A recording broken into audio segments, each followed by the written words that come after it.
j'étais encore un petit enfant. Je me souviens du fait que nos notes semblaient insignifiantes, que l'école était synonyme d'une journée agréable et que le mot vacances engendrait une euphorie générale au sein de l'établissement scolaire. Aujourd'hui, nos notes tourmentent nos esprits. Il s'agit d'un décompte éternel dont découle notre valeur, car plus nos résultats sont bas, plus nous ne sommes rien. L'haleine de Proust que je vais vous décrire est une petite douceur qui évoque l'odeur de la campagne. Un léger parfum qui me ramène immédiatement à la maison de mes grands-parents. C'est une odeur douce et familière qui me rappelle les étés passés dans cette demeure ancestrale, entourée de champs de blé doré, d'arbres fruitiers et de fleurs sauvages. Je peux sentir l'air pur et frais de la campagne, avec un soupçon de brise qui transporte les parfums des champs et des bois. Je me souviens de cherchant mon longues journées passeport, passées. le hasard m'a mis cette photo devant moi. Un cliché que je ne connaissais pas auparavant, mais qui a pourtant fait remonter les larmes à mes yeux. Des larmes de joie ou de tristesse, je ne sais pas. Mais comment un simple bout de papier pouvait nous emmener aussi loin Ce jour-ci, avant de traverser ce pont, je l'avais vu métamorphosé. Il paraissait encore plus large et imposant qu'auparavant.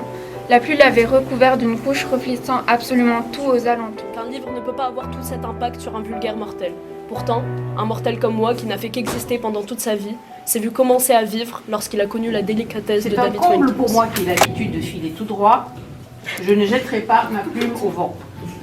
Hélas, je ne trouve plus le stylo à plume de mon frère aîné. Ce stylo qui écrivait sans aucune faute d'orthographe. Il écrivait toujours mieux que mon stylo à billes, à dessous. Ou encore ma plume authentique d'un vieux portier.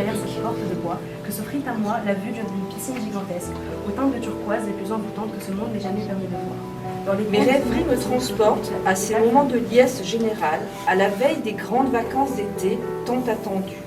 Comme chaque année, nous nous préparions pour 2 mois au bord de mer.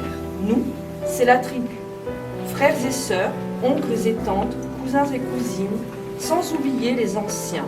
Ce fut lors d'une balade tout à fait ordinaire qu'il m'arriva quelque chose d'extraordinaire. Une chose que je n'avais jamais expérimentée avant. Je venais de déménager en Tunisie et je faisais des balades tous les jours dans mon quartier pour pouvoir me repérer dans ce nouvel environnement. Il était environ 6h30 et le soleil commençait à se coucher. L'air était doux. Traditionnel repas énormément familial. de calme qui n'en Chez mes grands-parents, mon père s'offrait, après avoir joué toute la journée, le rôle du gendre parfait. L'habitacle de la vieille Ça Renaudy sans que s'empressait l'accent des français premières de la notes. musique argentine. Elle me ramène à moi, à mon passé me rassure. Je suis ces mots, un Chivilcoy, petite bourgade de la province de Buenos Aires. Ces champs de blé coupés se déroulent et s'allongent, tapis terreux, Dès la première assoiffés note, sous la je la chaleur reconnus. orageuse de vent. Ce n'était pas une chanson comme une autre, c'était notre chanson, celle qu'on écoutait pour se réconcilier, celle qui me rappelait tous ces moments passés à s'aimer. Tout de suite, je m'arrêtais et souriais. Qu'est-ce qui s'était passé pour que ça se finisse comme ça? Je nous revoyais, tout près de la balançoire, à s'amuser sans penser. Ton sourire, tes paroles, tes gestes, tout ça me manquait.